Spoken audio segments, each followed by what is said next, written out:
What is up, guys? My name is Hammy, and welcome to the Hey Hammy Show. Today's gonna be a solo episode, and it's gonna be, as you've seen from the title, talking about anxiety and overthinking, those kind of things. And I'm not gonna lie, I am very scared to make this episode because there's gonna be quite a lot of vulnerable feelings that I'm not trying to make this episode a self-pity episode or an episode where people like are worried about me. That's not what this episode is for. The whole point of this episode is kind of to bring an understanding as to what the feeling of anxiety is, what true anxiety is, and to provide more perspective for people who don't really understand because let me move down a little bit. It's something that I've been facing since I was young, and right now I'm not going through the best time in my life, and a lot has been going on, and I just wanted to share some insights and things that I've learned in the past year or two, and yeah, to share some thoughts. And it's also, to be honest, a little bit of a therapy thing for me to just talk to myself. I haven't been the best mood. I haven't been in the best mood or the best behavior. Maybe not behavior, because I still do everything that I need to do. Like, I still go to the gym, I still work out, I still go to work, I still do all these things, but I still have a very, very heavy heart. And I'll share what I can share, but we'll start with what anxiety actually feels like. Now, the thing is, everyone feels anxious, nervous, worried, like that kind of thing. And that's part of life, like you'll have moments of like being anxious a lot, being worried a lot. There'll be certain moments in your life where you go through a lot of those. But for me personally, I have anxiety in like the smallest situations. But again, let me start with what anxiety actually feels like. Funnily enough, with my very high levels of anxiety recently, I decided to go swimming and just to try something else. I've been doing running, working out, lifting weights. Like, I've always done that, but I decided to try like swimming just to make it fresh.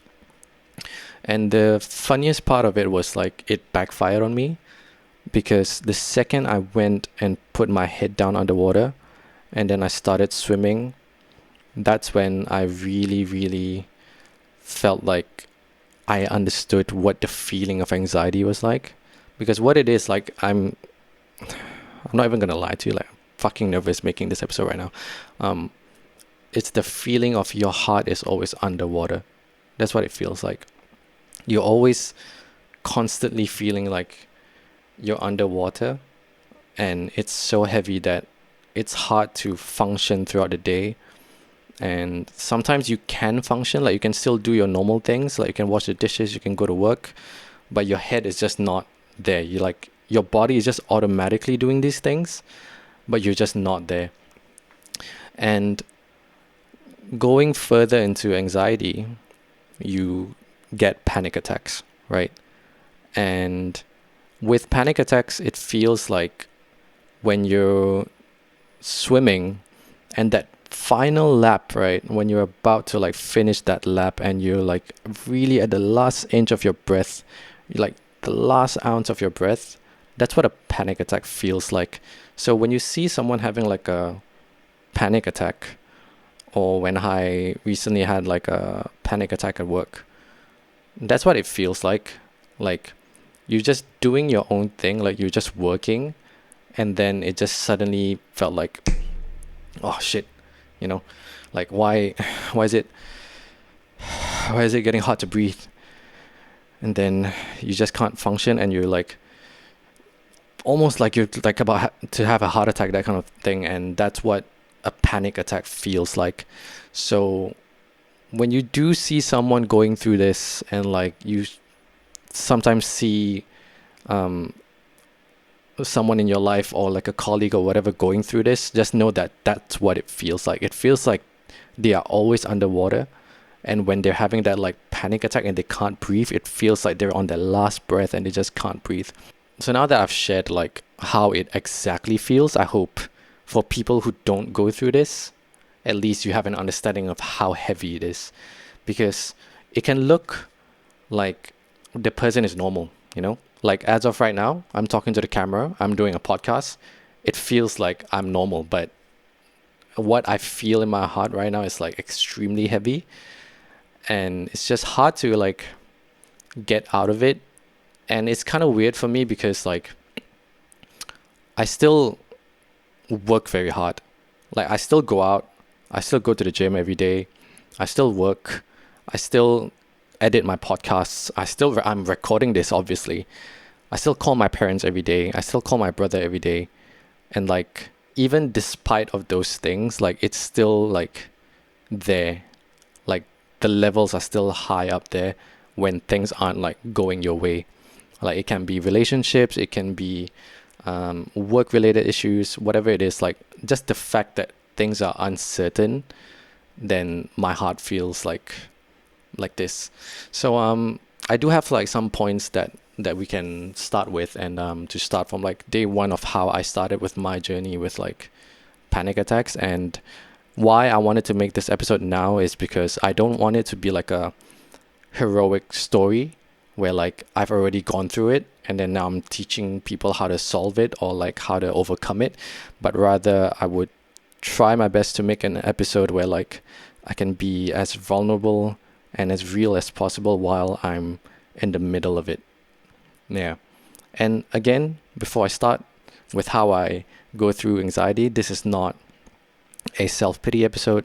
This is not an episode where like I want people to worry more about me, but rather have an understanding and that I can share my thoughts and feelings to be able to understand these things better. Because at the end of the day, you can't help people, right?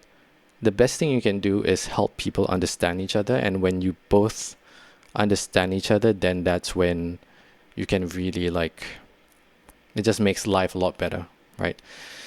So yeah, how I started with like when I knew I had anxiety basically was at a very very young age when I was in kindergarten. When we had the school bus come over to pick us up, and the driver was actually my uncle, and my aunt was also like the one taking care of all the school kids and making sure that everyone was there. But I was the only kid that was always struggling to get on the bus and struggling to get to school because I was just not wanting to go to school. And like there was this one time where I forced my older brother to go in with me to like just solve this whole issue of like not leaving me alone because I just couldn't be alone. And he did follow me. And once we reached school and everyone went to class, I also went to class, right? I ran all the way back to the bus trying to find the bus and like trying to go back home because I want my mom, I want my dad and all these kind of things. And then the bus wasn't there. And I was just crying and crying. And for some reason, this memory, like I was like 5 years old. Like I can still remember it clearly at this point. And just the teacher trying to console me. And I think halfway through, I really couldn't take it. And then they called my parents and they picked me up. And I guess at this point, I'm trying to show that like anxiety can be something that people are born with. It doesn't necessarily mean like people like I go through trauma or that kind of thing, because my parents treated me really really well, and no one really like treated me badly or anything. It was just something that I was definitely born with. But now that I'm going through life, then there's a lot of things that just kept coming back as a child. Yeah. So fast forward to primary school, same thing. I went to the same primary school as my brothers, and we always had like school assemblies before school started, right? And primary 1 will always be at the front, and 2, 3, 4, 5, 6, all the way to the back. And when I was in primary 1, my brother was in primary 5. And throughout my time, like in primary school, every single time, once I sit at the front, I was always having anxiety. I was always nervous, like, oh my God, I can't believe I'm in school. Why am I in school? Oh my God, please save me, like, get me out of school. And I always went back to like see my brother, see if he could like just stay with me, sit down with me, or I could just sit with him. And my brother's like, no, go back, go back. And like just trying to ask me to go back, you know? And it was something that I realized now looking back, like, I just I was just born with it because I really, really was treated well from my family and there was no trauma or anything. And even during recess, I couldn't buy my own food. Like I was just way too nervous. I couldn't speak up. And it was becoming like a real, real big problem that my dad had to send me to like confidence classes. And basically what that was like just going up after school and there was this coach or something that was just like, okay, say your name. Yes, and say your name is Hamka. Like introduce yourself to everyone. And I did that. And what I've learned is like confidence and anxiety can exist at the same time. Just because I'm confident speaking on camera doesn't mean I don't face the anxiety at the same time. So I guess that makes sense with what I'm facing right now because I still have a lot of anxiety in my heart, but I still do all the things that make me confident, like working out, having a good body, having a healthier mind, like all these things. It's kind of ironic just saying it all out, but this is genuinely how I feel. Now I'm trying to lead to this next part of it where like in primary school there was something growing in my eye and I had surgery for it. Everything was fine. But I remember clearly there was this one day where like they had sports day and we had to go to the field, right? And one of my form teachers told me to stay in class first while she sent the class to the field to play whatever sports day there was. And the craziest part was no wait. When she sent the class to the field, I was just waiting outside the class. So I was like, okay, let me just go back in class, sit down, and like turn on the fan, right? Because it's really hot in Singapore, so I just sat down in the class and turned on the fan.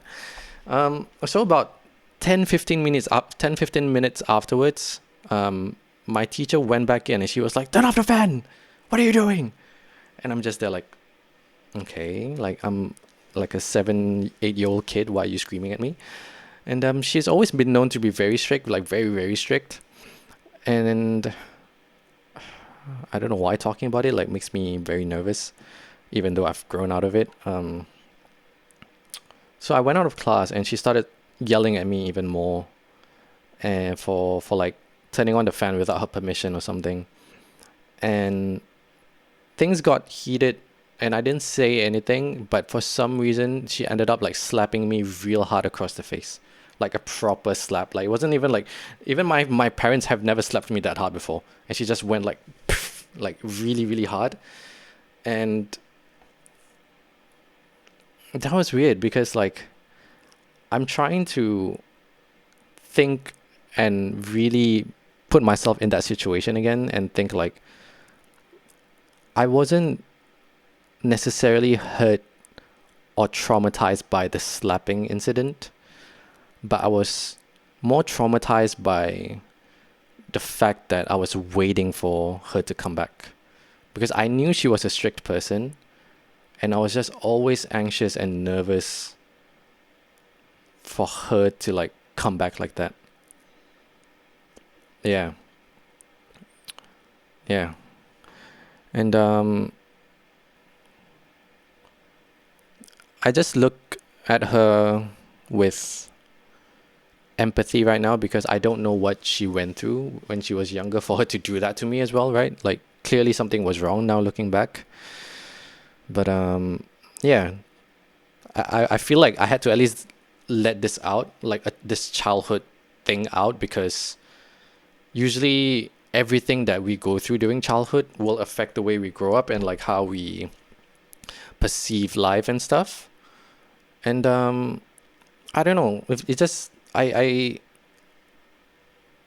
really don't feel traumatized by that incident, but I definitely was born with a lot more anxiety and just my heart rate was just always up just waiting. Like anticipation was more painful to me. Yeah. And yeah, fast forward to secondary school, nothing much really happened in secondary school. I was enjoying life and stuff, but going into diploma time where like I was doing polytechnic in Singapore Poly, this was where I actually properly had like a lot of anxiety and I guess depression. So first year in, I was in diploma of information technology, and it was going all right, but I was just barely passing everything. I really didn't know like how to go through the whole thing, and the thing that sucks.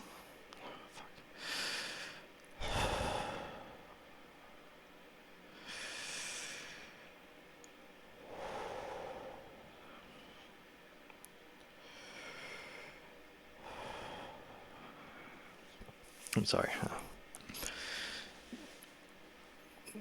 Reliving these moments is kind of tough, because I remember just failing one subject, which isn't a big deal. Like every time I think about this thing in perspective when I'm looking back, it's not a big deal, but I'm trying my best to make sure I'm as vulnerable and real as to the day it happened.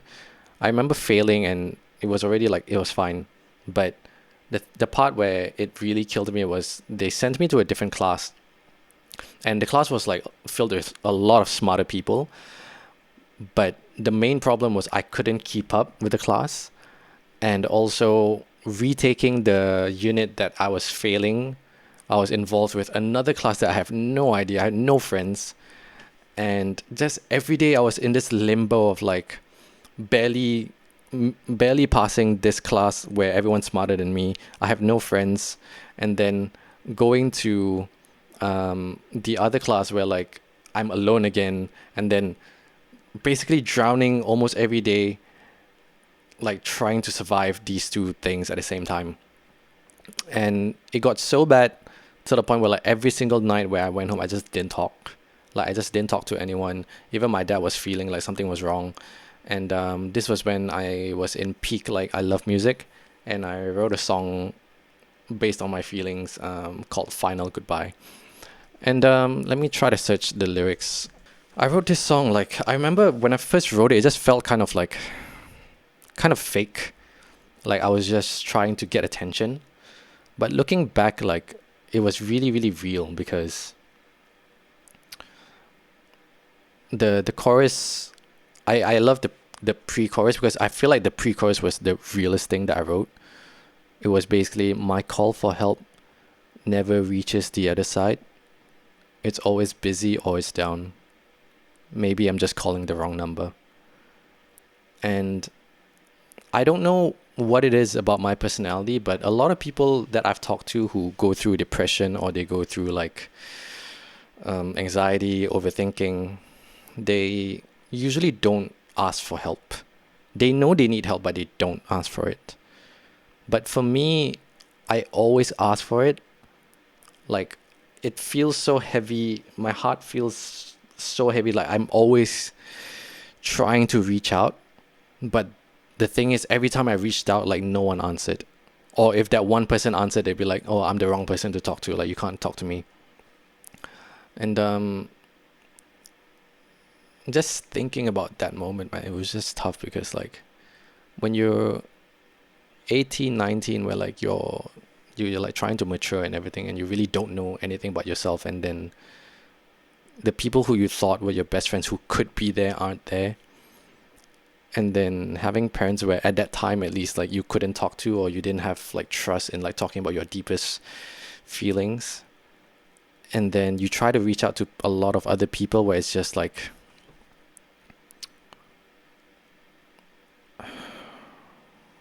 it's just like when you call them and then they're like, no, I can't be there. Not even I can't be there, they're like, no, I'm the wrong person to talk to. It was really like I can it's really, really, I can't even explain how it feels like.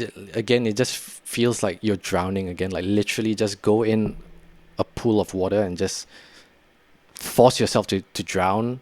That's what it feels like. And you can't really force yourself to drown because you will naturally just push yourself back up. And that's what anxiety and panic attacks feel like, you know. And maybe I can get into a little bit of overthinking and how these two correlate. Is that I can give you an example. I can give you guys an example of like recently with how I'm overthinking with like family stuff, right? So, for example, my grandma passed away, and then I saw my dad being sad on the phone, and I felt bad that I wasn't home and I couldn't be home at the time. And thinking about that situation and thinking about my grandma, I would cry in the shower while thinking about it. And then while you're crying about this situation in the shower about this, I'm also thinking about how my mom is worried if I'm okay in Melbourne. So while crying about this situation, I'm also worried that my mom wouldn't like it, or like my mom will be worrying too much to know that I'm crying over here. And then now I'm in a battle of like, I shouldn't cry. So this thing just keeps going back and forth, back and forth. I shouldn't cry because my mom would be worried. But I miss my grandma. I miss my dad. Like I can't be there for them. And then sometimes it's like, oh, but it's okay to cry. I need to cry this out. This is part of being a healthy human. But if I cry and then I show it to my mom, should I show it to my mom? Because my mom would be way too worried. And then my mom would cry late at night. Do I want my mom to cry late at night? No, I can't. But my mom crying about me late at night is part of the whole journey, and she's just going through what she has to go through, and like it just doesn't stop. That's what overthinking is. And it can get annoying. Like I understand to a lot of people like out there, like it can get pretty damn annoying, even especially from the people you love. Like they don't understand like why are you like this, you know. And the thing is, there are moments. It's not like this is us. Like these are moments, you know.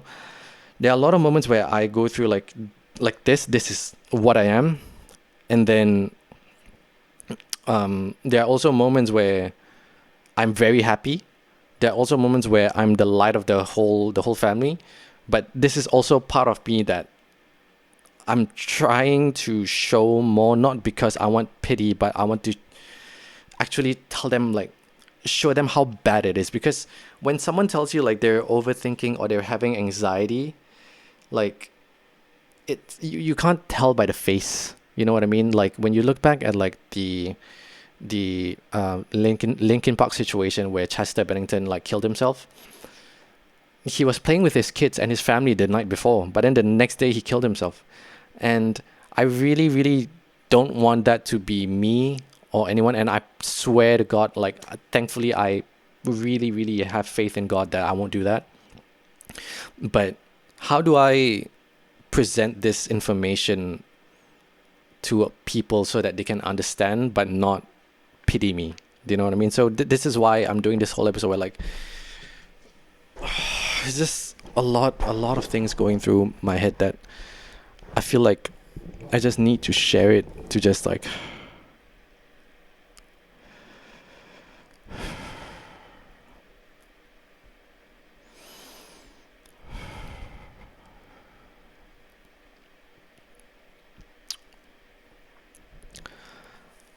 I just want to share to people that like normal people, like you can be I'm not gonna lie, I'm very blessed. I know I'm living in luxury, but these feelings don't go away sometimes. And everybody has different circumstances that they go through. And I'm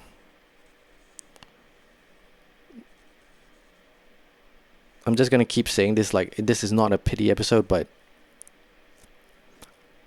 I just want understanding. And I hope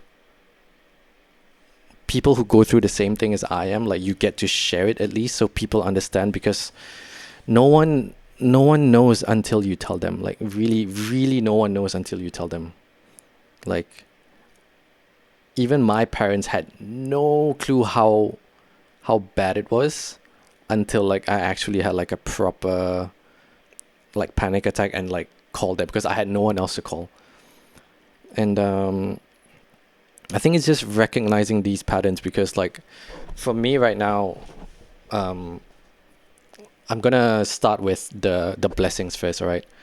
Um, Allah has blessed me a lot with the life over here. For 2 years here, I've had an amazing, amazing, beautiful life. Amazing, beautiful life over here in Melbourne. I've experienced my degree, got new friends, got closer to my family because of the distance. I had a beautiful relationship, and things were going very well for me. I recognize that 100%. Even saying it makes me feel lighter already. And now I'm just recognizing that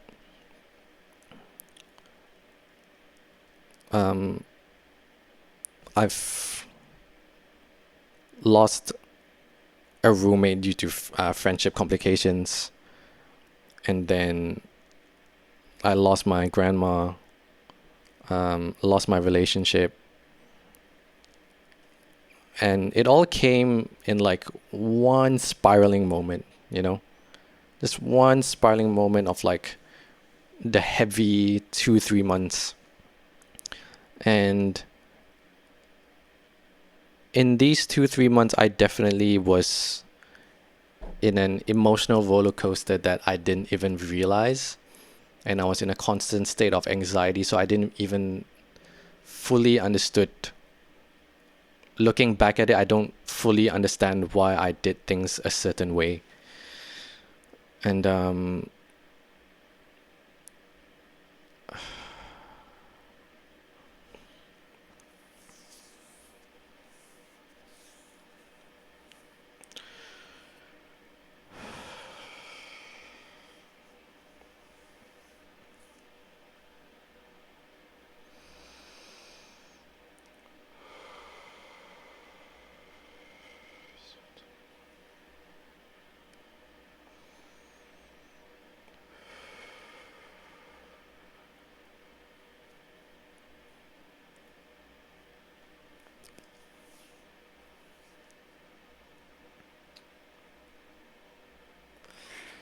it's like a constant wave of different emotions all in one. Um, it's like not even a daily thing. It can be like every 30 minutes or every few minutes. Like there'll be like 10 minutes where you get angry, 10 minutes where you're happy, 10 minutes where you're sad. Like it's just a constant different emotion where like even I don't this oh my god, I don't even know where I'm going with this anymore. Like I'm just so confused. Oh my god. As of this moment, I just can't wait to go back home to recoup with the people that I love and just have some actual company because like I can recognize that in this generation where a lot of people are always like, oh, be independent, oh, live by yourself, all that kind of stuff. But like, I am actually by myself here as of right now. And I do have friends here and there. But at the end of the day, you have to go through life yourself, right? You got to push yourself. You really got to work on yourself. You got to be the best version of yourself. And I am still working towards that.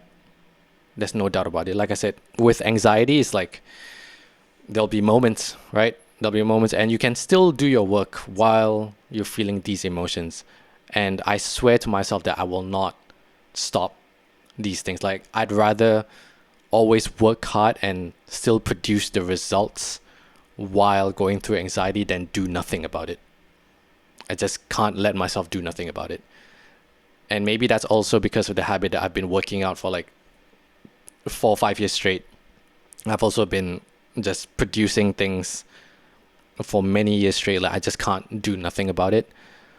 But the reality of my life right now, like I remember hearing Andrew Tate saying like you cannot live this life by yourself. It just doesn't make sense. Like literally by yourself, you can't do that, because like even Andrew Tate had his brother Tristan Tate like every day by his side. Like Tristan was working the 9 to 5 to earn the money, and then Andrew was the one trying to figure out how to navigate to like break the matrix, like live outside the matrix, that kind of thing. And no one can do this life alone. That's why I also started this podcast with Uday, and he's the light of my podcast. And I'll have moments like this where like I want to do a solo one, which is fine, but I can't be fully alone. It just doesn't make sense. And I can recognize that as of right now, things have changed. Lost a good friend, lost some family members, lost a relationship. I gotta change things, because it's not healthy for me anymore to be in a spot where like I'm constantly alone and in my thoughts. And I pray to God every day. Like I've been praying so much that it's not about I don't have enough faith in God, or I don't rely on God, but God sent us humans to be social creatures, right? And as of right now, this isn't working out. And I know I need someone by my side, like be it my brother, be it like a family member, to like work this whole thing together, because living life alone just doesn't make sense. Like if you succeed in your life by yourself and then you buy like $1 million house, there's no point in buying that, because you don't have anyone to celebrate life with.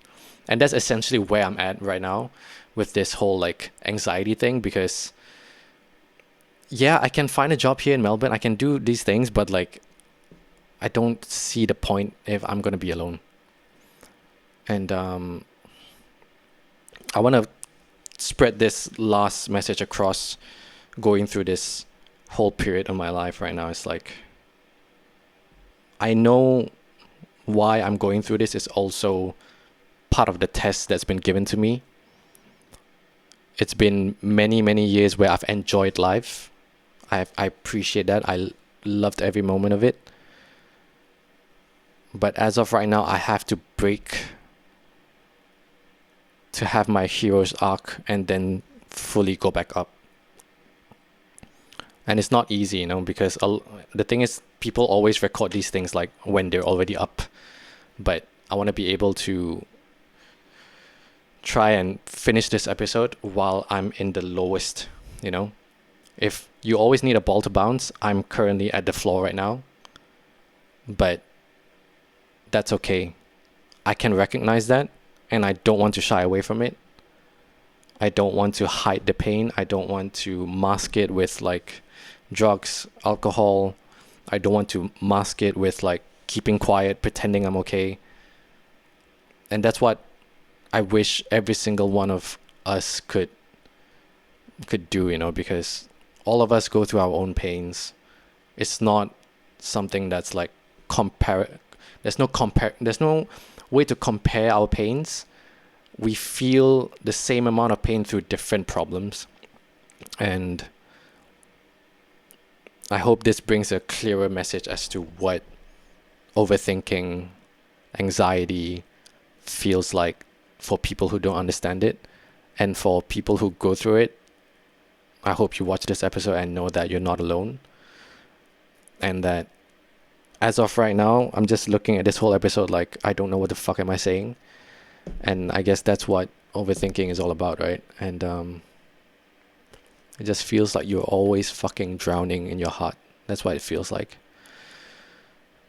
So when someone tells you they're facing anxiety and being anxious are two different things, right? Because you can be anxious for like, or for like a job interview, or like, I don't know, a presentation. You can be nervous, anxious, yeah. But anxiety is something that when nothing is wrong with the day, you wake up and you still feel like you're drowning. That's what anxiety feels like. And a panic attack is when you are really at your last breath and you're about to lose your breath. That's what it feels like. And like when people are going through that, I hope you know now that like, this is what they're going through, and like try your best to help them or listen and just understand them. Don't solve anything, just understand them. And yeah, yeah, man. It just always feels like the problem in your head is just not going away. It's just always, always, always fucking there. It's like even after you've already solved the thing in your head, you keep replaying the scenarios. You just keep replaying everything. Like what did I do? What could I have done right? If I did this, would it have been different? If that person changed, would it be different? If this happened, would it be different? If that happened, would it be different? It's just a constant thing in your head where you just can't stop. You just can't stop. And everyone also has different times of like overthinking. For me personally, it's like in the morning when I first wake up, I get like a really strong urge of like just overthinking, anxiety. I wake up with anxiety. But for a lot of people, it's like they can't sleep, and then they just overthink through the whole night. They can't sleep, and they just think of scenarios, and just that's just what it fucking feels like, man. Just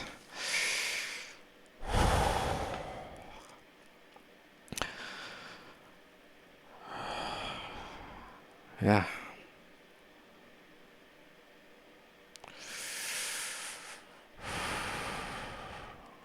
Let's end it off there, man. I just want to say again, to 100%, I know there's a lot of people out there who go through the same thing, and I hope you know that you're not alone, and that there is someone who's out there who wants to listen or just understand. And if you're too scared of like doing so, and you feel like no one's gonna listen, it's like you don't need anyone to solve anything. It's just there to listen. That's it.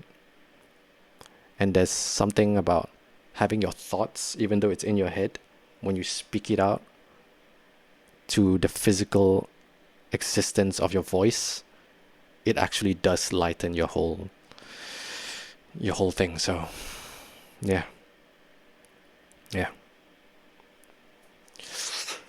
yeah. Thanks. Yeah, that's all I have to say. Yeah.